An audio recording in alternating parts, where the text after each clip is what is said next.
Good morning বন্ধুরা, তোমরা সবাই কেমন আছো? ভালো আছো তো? নীলিমা টি টোটসে থেকে তোমাদের স্বাগতম। তো আজকেও আমি দোকানে যাইনি, কারণ কালকে যে একটা ছোটোখাটো করে অনুষ্ঠান করেছিলাম ছেলেটার জন্মদিন উপলক্ষে, তো সেই সব কাজ টাজগুলো মেটাচ্ছি। তো আমি এখানে বাসনগুলো সব ধুয়ে ওপর করে দিয়েছি, দেখতেই পাচ্ছ। এখানে সব কেচে টেচে সব মেলে দিয়েছি। আকাশটাও আজকে ভালোই আছে, দেখতে পাচ্ছ, রোদ উঠেছে। তো তোমরা হয়তো বলবে যে দিদি গলাটা ভারী ভারী করে লাগছে কেন? আমার সর্দি হয়েছে অনেক দিনকেই, ঠান্ডাতে বিশ্রাম নেব কি ওষুধ খাচ্ছি, ওষুধ খাওয়া হচ্ছে, ডাক্তার বলছে বিশ্রাম নিতে হবে, এই করতে হবে ওই করতে হবে, কিন্তু ওই কাজের চাপে আর হচ্ছে না, হয়ে উঠছে না। গরিবের ঘরে আর বিশ্রাম 2 দিন হয়তো নিলাম, 3 দিন নিলাম, 4 দিনের মাথায় তো কাজ করতেই হবে, না না করলে তো খেতে পারবো না। তো চলো আমার কাজগুলো মেটাতে থাকি। আমি সব কাজ টাজ হয়ে গেছে, স্নান করে সব রেডি হয়ে গেছি। তো আমার ঘরে ঠাকুরটাকে একটু সেবা টেবা দিয়ে তারপর আসছি আমি। তো এখানে আমার পুজো দেওয়া হয়ে গেছে, দেখতে পাচ্ছ। আমার ছেলে এখানে পা ধরাচ্ছে, মা এখানে ঘুমিয়ে আছে, ঘরের সব গাছ করে রেখে দিয়েছি। তো আমি চা বানাবো। হাত ধুয়ে আসে যাও, চা বেড়েছি এখানে। তো এখানে চা বাড়া হয়ে গেছে, মাকে ডাকছি, ছেলেকে ডাকছি, খাওয়া হবে। 3 জনা বেরিয়েছি, দেখতে পাচ্ছ। এগুলো ছোট ছোট বাটি বলে তাই একটু ভরে ভরে নিয়েছি। হয়তো বলবে তোমরা যে দিদিরা কত চা খায়, না তা না। তো এর মধ্যে নুন আদা দিয়ে চাটা বানিয়েছি। একটু চাপাতিটা বেশি হয়ে গেছে, তার জন্য একটু ব্ল্যাক মতো হয়ে গেছে। তো আমার ছেলে বিস্কুটটা খাবে। ও মা, মা চা খাবে, আসো। তো চলো চা খাই করি। ছেলেটা স্নান করলো, কী করছে দেখি। ও মা, পড়তে বসেছ?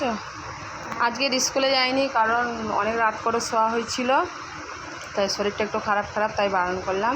পড়তে গিয়েছিল, পড়ার স্যার ওখান থেকে হোমওয়ার্ক দিয়েছে, তাই লেখালেখি করছে।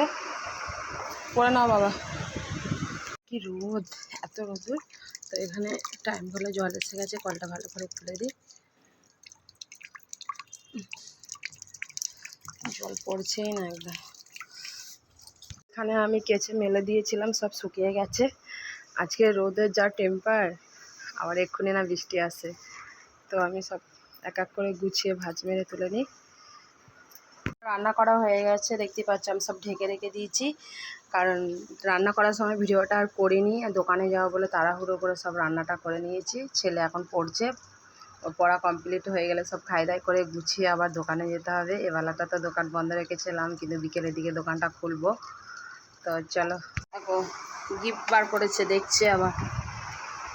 ওকে বললাম যে একটু বিশ্রাম নিতে, শরীরটা ভালো নেই। ও এখন গিফট দেখাদেখি করছে, বলছে তুমি তো কালকে রাত্রে দেখতে দিলে না, তো আমি ধৈর্য হারা হয়ে যাচ্ছি, আমাকে দেখতেই হবে। মামা মামি দিদি কেমন কি দিয়েছে। বাবাকে আবার রূপোর জিনিসও দিয়েছে। এটা মামা দিয়েছে, এটা? হ্যাঁ। বাবাকে তাহলে ভালোবাসে মামা। একটা দিয়েছে, এটা দিদি দিয়েছে, এটা দিয়েছে, এটা পাশের বাড়ি মামা দিয়েছে। বাবাকে আবার কাপ প্লেটও দিয়েছে চা খাবে বলে। এইটা আবার কি রে? এটা ফ্যান দিয়েছে, কারেন্ট চলে গেলে তুমি হাওয়া খেতে পারবে, তাই তো? দেখি বার করো দেখি। একটা দিয়েছে টিফিন বক্স, বাবার বন্ধু, আর প্যান্ট গেঞ্জি। বাবা তুই ভালোই তো গিফট পেয়েছিস। আমি ভাবছিলাম তুই পচা, তোকে কেউ পছন্দ করে না, তোকে কেউ কিছু দেবে না, তুই কথা শুনিস না। বাবা দেখো, খুশি? ভালো করে পড়াশোনা করতে হবে, হ্যাঁ, বড় হতে হবে, নিজেদের ঘর বাড়ি বানাতে হবে। আমরা তো এখন ভাড়া বাড়িতেই আছি। তো বন্ধুরা তোমরা জানো যে আমি ভাড়া বাড়িতেই থাকি।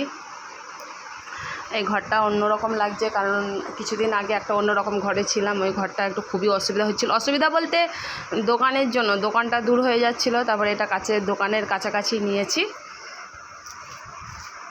তো এমনি ছোটোখাটো করে অনুষ্ঠান করলাম, সবাই এসেছে, যাকে যাকে বলেছি সবাই আবার এসেছে, খালি হাতে কেউ আসেনি। সবাই যে যার মতো করে গিফট এনেছে, বাবাকে দিয়েছে। খুব ভালো হয়েছে। আমার তো প্রয়োজন এই কাপ প্লেটটা। বন্ধুরা তোমরা কেউ এলে তোমাদের গ্রিন টি করে, ব্ল্যাক টি করে সব খাওয়াবো, না দুধ চাও খাওয়াবো দোকানের মতো, শুধু তো গ্রিন টি ব্ল্যাক টি করে তো খাওয়াবো না। দুধ দিয়েও খাওয়াবো। তো চলো। তো দেখো দোকানে এসেছি, দোকান খুলতে সন্ধ্যা হয়ে গেছে প্রায়।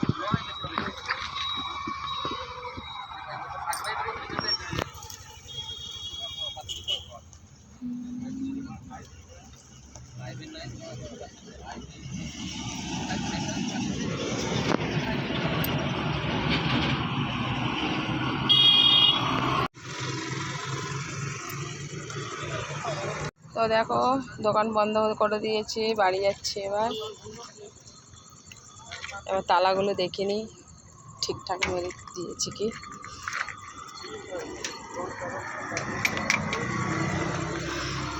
এই দোকানটাই আমার সব কিছু, এই দোকান চালিয়ে আমার সব কিছু মেটানো হয়, সংসারের জিনিস নিজের।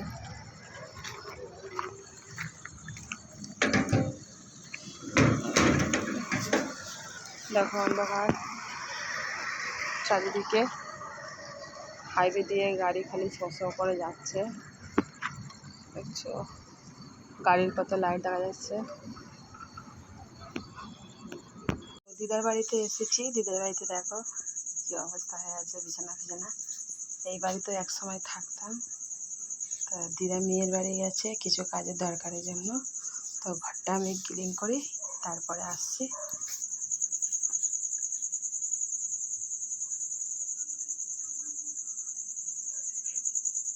দোকান বন্ধ করে আমি দিদার বাড়িতে এলাম, দিদার সাথে আবার দেখা করে যাই। দিদাই তো বাড়িতে নেই, দেখতে পাচ্ছ বাড়িতে নেই বলে বাড়িটা কেমন নোংরা ভাব মতো হয়ে আছে।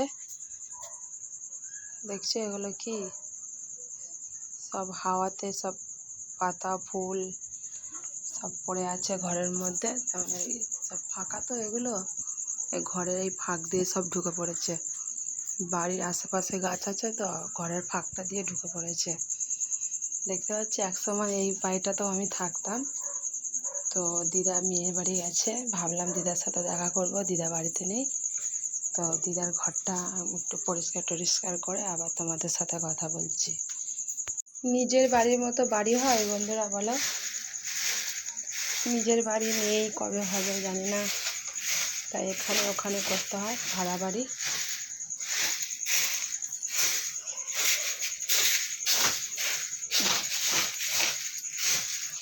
সব ক্লিন করে না চারিদিকে, দেখো পরিষ্কার হয়ে গেল। এবারে এই নিচেগুলো একটু ঝাড়ু দিয়ে দিই।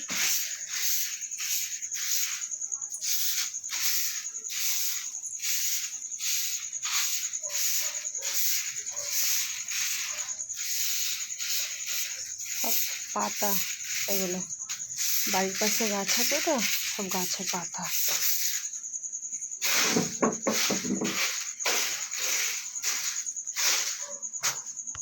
দেখো ঘর ক্লিন করা হয়ে গেছে পুরো দিদার বাড়ি।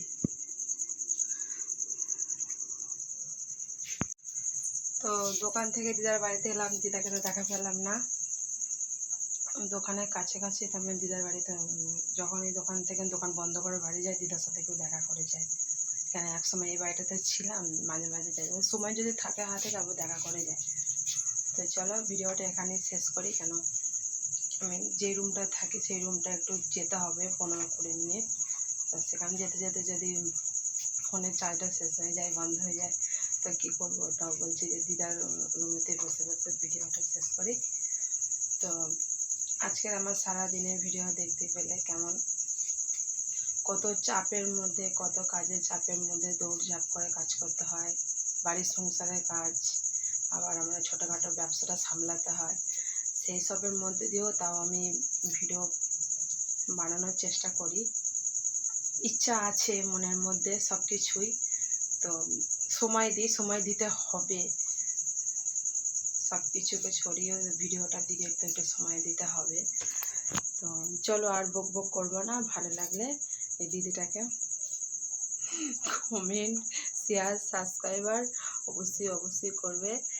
তোমাদের একটু একটু সাবস্ক্রাইবার ভালোবাসায় আমি একটু বেড়ে উঠবো। তো তোমরা চাইলে সব কিছু করতে পারো বন্ধুরা এই গরিব অসহায় দিদিটাকে। তো চলো টাটা, বাই বাই।